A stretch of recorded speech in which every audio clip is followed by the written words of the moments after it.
Cause Cabbage here. I think I got the thing up here on the lizard. Excuse me? You know the story. Oh, that's a micro one. Oh, Pussycat. Something gotta come up before something else can go down. And Coach Cabbage has not had to suffer. So I'm trying to get to, wait. It's like a balancing act of some kind. I think I look like one of them, like a pellet. You remember the pellet rifle? You had them short, sabot, little pellet looking things, and you shoot them on your air gun. Anyway, that's what Coach Gary was saying. They just look like a pellet of some kind. Anyway, pelletized. I got my pussycat sitting here in the lap. You probably see her ear. 49. Anyway, what was I here for? Well, had something is, Coach Gary is fan of the man. Fan of mankind. And that includes, well, of course, the woman is where the real fanship is at. But the fan of man, humanity. Human itself. Two-legged creature. It runs around. Oh, yes. It is running at its best. And it's diseased. Anyway, if it's diseased and it's still running good, well, hell, that says something. Dell. Been right happy. And I'm not getting paid to say that. But the Dell things, it's been running good. They've been averaging about 10 years. I'm one of the suckers. So anyway, been right happy with it. 143. Tech is what allows you to make your organic reality into augmented reality. Oh, hell, I think I done did that. Let's see what was the next one. Oh, here it was. Now, Coach Gavin, I tell you, I'm a fan of man. And the reason I say that is because we want to change us into something other than man. I'm not sure what it is. Let's see how trans sister. If you got a, that's right, interesting. Today, you can have a trans sister. Instead of a transistor, you can have a trans sister. Anyway, that's just one of them things, one of them sniglet words. Let me see, what is that? Oh, 100 years ago, we was rolling with double head. No, this is about the ice stuff. Coach Gavin's going to talk to you about the ice. Coach Gavin's bleeds in the ice. This is an internal combustion engine. Now, I can't tell you about the other stuff, the Doge and the Moj and political situations. That's something that them people got themselves into, and you got to get them out of it. Something or other. Can't talk about that. That kind of ice is, well, it is what it is. It's like ice in. You spread it thick, spread it thin. Oh, but don't let them in. That's a song back in the day. Over 100 years ago. What was we doing? Well, hell, we was rolling around in cars, in our racist cars. And do you realize, young folks, that we was dealing with double head cam, fuel injected engines, with blowers, force induction on them back in the 20s, maybe even in the teens. They was already messing around with it. And guess what, sucker? You can go down there and buy you a car that just rides on the regular road with the same technology, except it has been refined. Back in the day, it was on the racing cars. We've been doing this here for a while, and that's why Coach Cabbage loves us. I like the people that do this here stuff, and the engineering it's amazing. It's amazing. I love the racing people and the engineers, like Mr. Godogan, the John. I always want to write him a Dear John letter 410, like my old fire stick, and I want to write him the Gogan man. And he likes the young chickapoos and all that good stuff, because I think he's got plenty of money, so he's gonna like wife number 6 and stuff. Anyway, there's Dear John. Good. I like the people that do the ice, especially that understand the physics and all the exciting things about metallurgy and different things that has gone into creating these engines that pump out the power like my little Kia does. That's like a pumps out some power for a 4-cylinder. Back in the day, Coach Cabbage had it at a 4-cylinder, and it was a piece. Anyway, we have come a long way. Now, why am I in here talking to you about this here stuff? that I've talked to you about it before, way back in the day. Well, reason is, it's because we running a parallel metaphor type thing.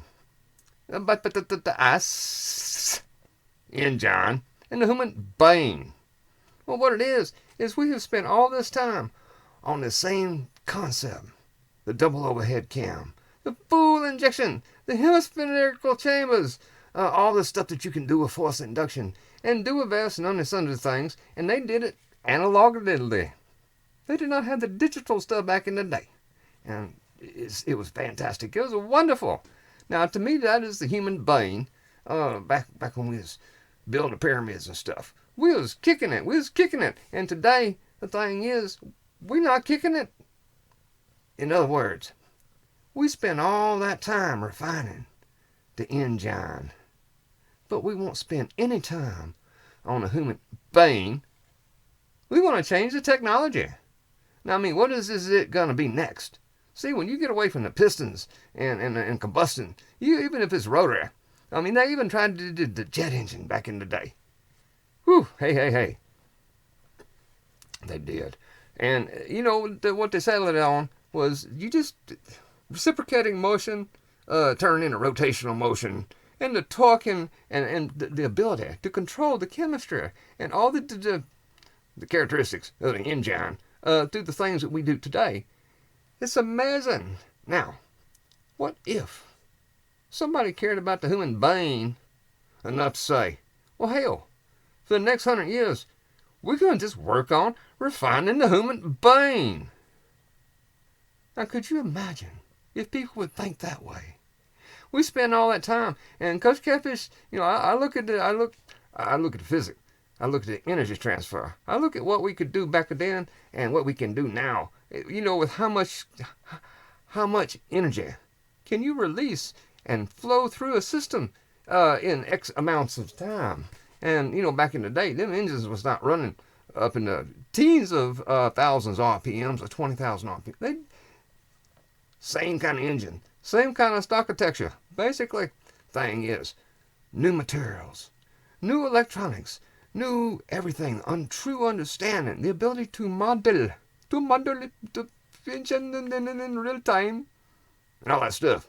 And that's what Coach Kev is trying to say. Why don't we model ourselves after modeling and do something about the human brain and, hell, get us out of the 1920s where we running the same old stuff, but without the refinements. Coach Kev just want to say, before we jump off into the AI, and all this here augmenting and hogmenting, why in the hell don't we just work on the human brain and consciousness and health and the health of reality? And Coach Kevin is very serious about this here stuff.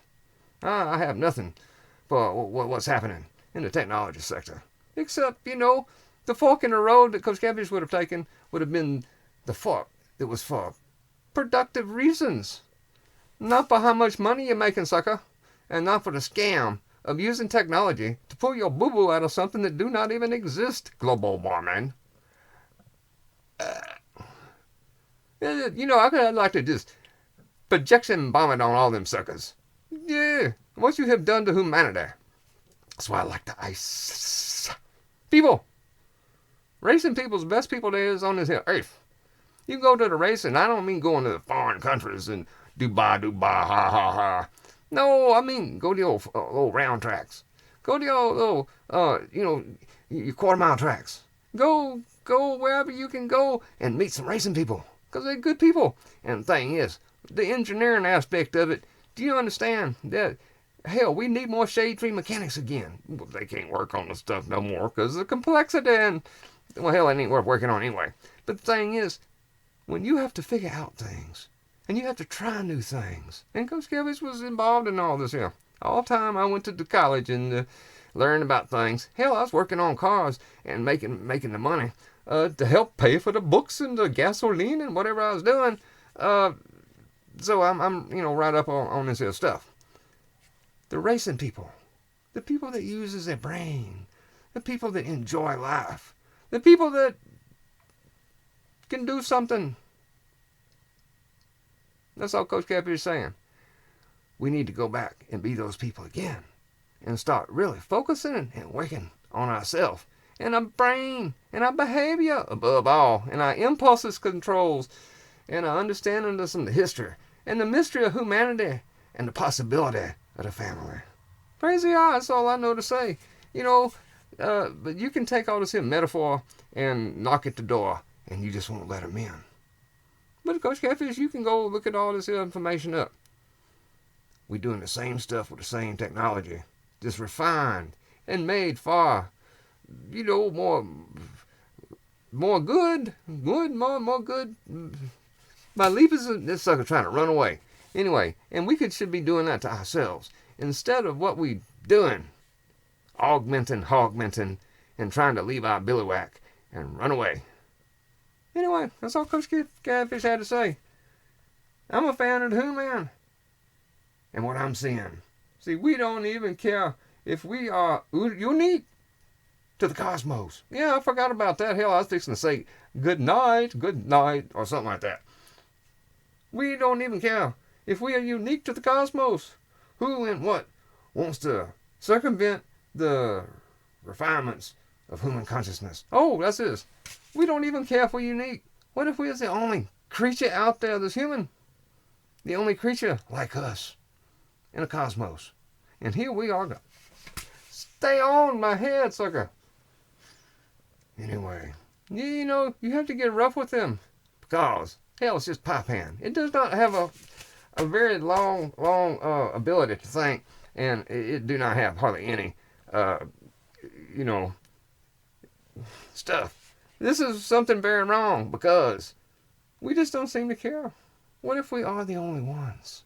Shouldn't we preserve ourselves as we are and refine ourselves?